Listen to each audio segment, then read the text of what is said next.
am Melinda, NailFanatic. I am the owner of NailFanatic's Artistry Design Studio and Love, Peace, and Happiness Tarot in Las Vegas, Nevada.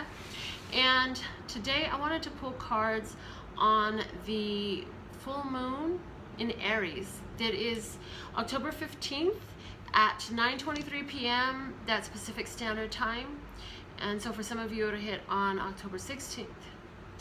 I wanted to see what is the big messages for us, because I've heard that this moon is supposed to be quite chaotic and deconstructing, and so I just want to see what are the messages that come out for us about this full moon in Aries for October 15th, 2016 at 9:23 p.m.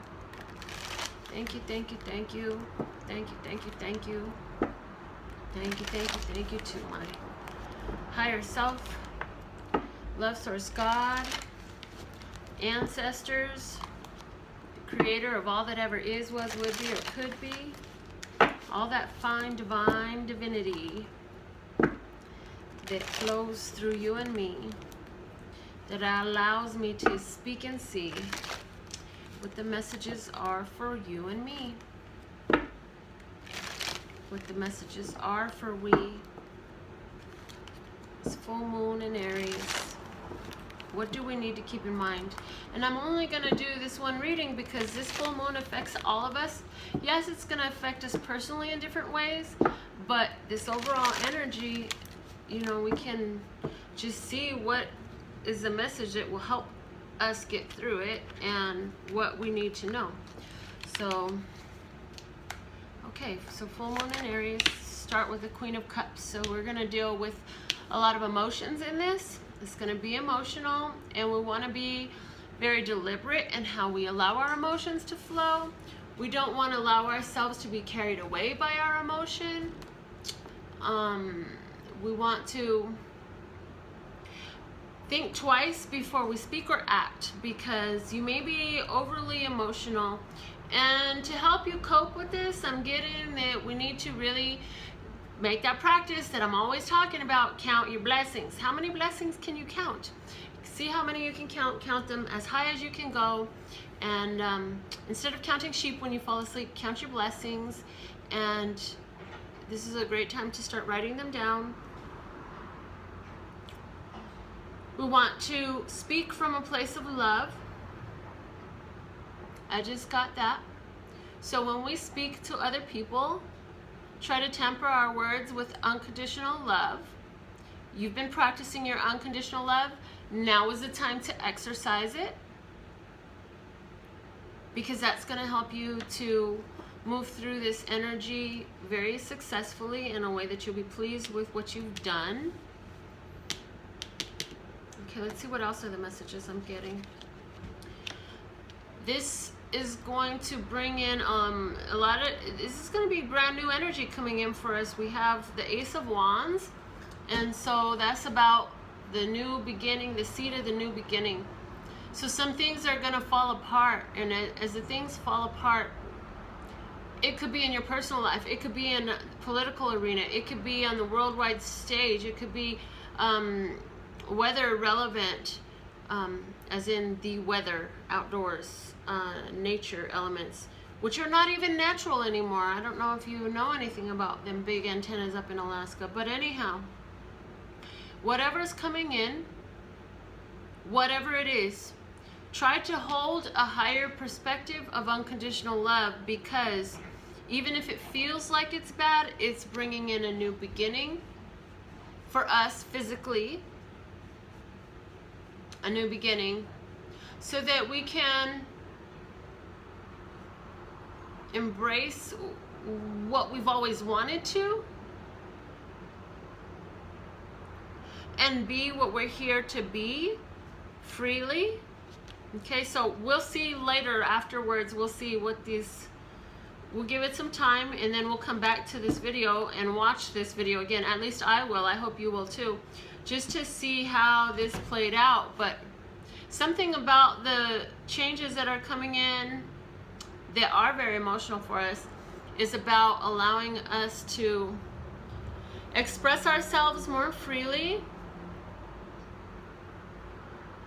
and begin, something is going to begin brand new for us. Like, and this is not just a thought, this is in the way things are done, the way we do things, the activities, the way of life is changing with this energy.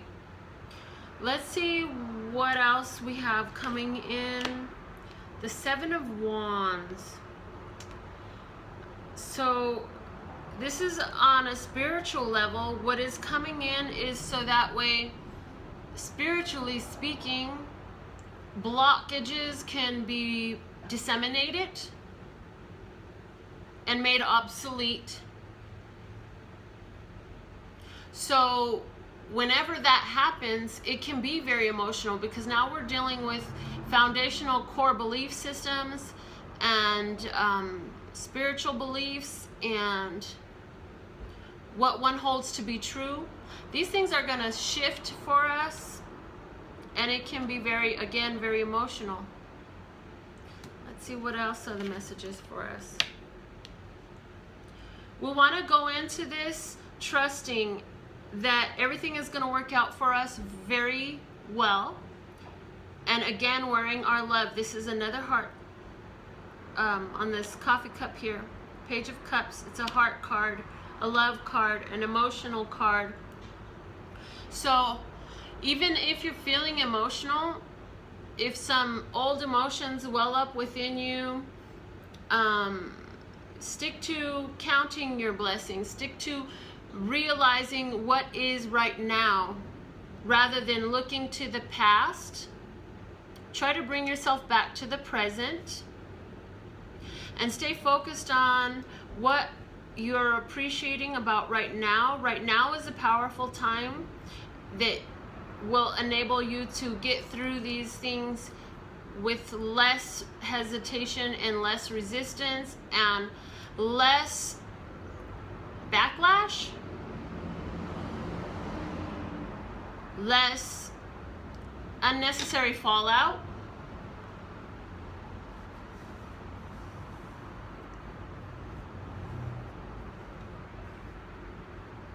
Fred, I love you. You guys, don't you love Fred? I love Fred. Okay. I'm just seeing what else comes in before I pull another card.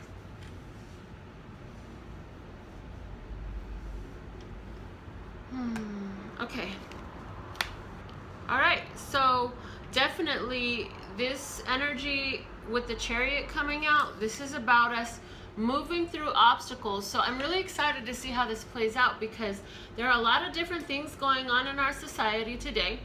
Aside from the fact there's unconditional love is still in its strong growth phase.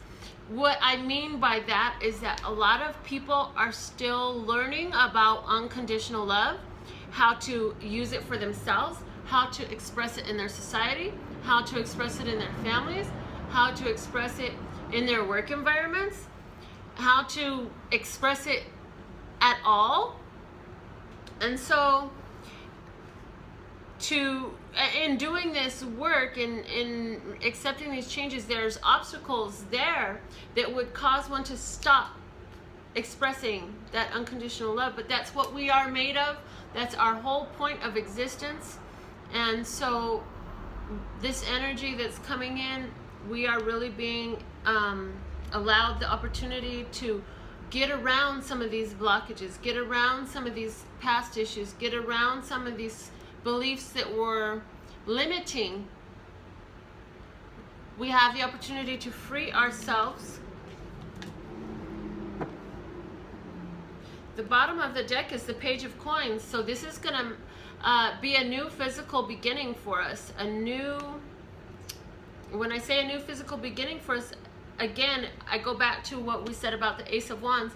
This is going to affect the way we live our life. I want to see what's underneath it. I'm being drawn. The Four of Swords. So with the Four of Swords underneath that, this new physical beginning is going to allow us to feel the opportunity to have some rest and recuperation. Rest and recuperation, and it's something that's going to be long lasting. These changes that come in are beneficial, and it's something that will be long lasting. The only thing that can change that for you is your own perspective. So how are you viewing things? Have you become what I've been encouraging you to do for so long? What Source has been encouraging you to become for so long, so much longer than me? Have you become the best investigator of how life is working out for you, of how blessed and fortunate you are, of how beautiful life is? Life is beautiful. If you're not seeing any beauty in your life, then you need to practice and enhance your investigative skills in regards to that, because it's all around you all the time. Okay, so I'm being guided to tell you that for those of you who have any Bible knowledge, in the beginning, God created all things, and when he was done, he said, and it is good. He did not say it was bad. So somebody says, what about this negative situation right here, or that negative action this person took over there, or this, your view of it is negative, and yes, it feels negative at the time. But as the survivor of a parent who committed suicide, as a person who has both parents gone, who has survived much domestic violence, who has survived in gang neighborhoods, who survived around drug users, who survived bullying and physical harassment and sexual harassment, as one of these people, let me tell you that even though these situations seem very, very dark, and at the moment that you go through them, they are very, very dark, they're always taking you to a path of greater light and understanding. And this happens when you realize and find the blessings in them. Anything that gets so bad in your life that it causes you to stop in pain or frustration has gotten to that point because on some level, first off, you've attracted it. You must accept that to own the power of your life to change anything. However, at the same time, it's there as a lesson. Something that you set forth for yourself so that way you can acquire some understanding, acquire some experience, be able to benefit another in the future because you've gone through these different things. My understanding of death and dealing with death and coping with all of the different things that I already listed for you has enabled me and empowered me to assist so many people. I can't even tell you how many people whose lives I've changed just because I went through all of that darkness. So now, would you call that bad? I wouldn't. I've learned to bless it all and thank God for my journey and thank myself for my journey and thank myself for the progress that I made through it and thank the divine love source God for helping me get through it with myself to depend on so that I can be here to benefit my brothers and sisters and do work like this and be able to have these experiences and understanding and knowledge to draw on. You cannot draw something you don't have from within yourself, and it's always from within yourself. So sometimes the darkness gets darker so you can see the brightness of the piercing light. Bless your journey. That was a meme that I had made, I want to say 2014 that I came up with that one, and those words have been very effective in affecting change in the lives of people, just like this full moon is going to do for us. So overall, the message is life is changing for us. We got new opportunities come in. We're going to make some progress on some things that have been difficult for us and maybe held us back in the past, and we need to remember to look for the good because the good is there, and the more we look for that, the better it gets. I would love to help you with a personal reading if you would like a personal reading about this or anything else in your life. Also, I just have actual counseling sessions available. Anything you're interested in, just let me know. I have my arts, I have the readings. If you'd like to know more about me and what I have to offer, go to Facebook, and my page is Melinda NailFanatic. There are also opportunities for you to win free tarot readings. There's a video on this YouTube channel that explains exactly how to do it. All you have to do is like my artist page, like my Love, Peace, and Happiness tarot page, and share some videos. So love, peace, and happiness to you and yours, and of course me and mine. Until next time.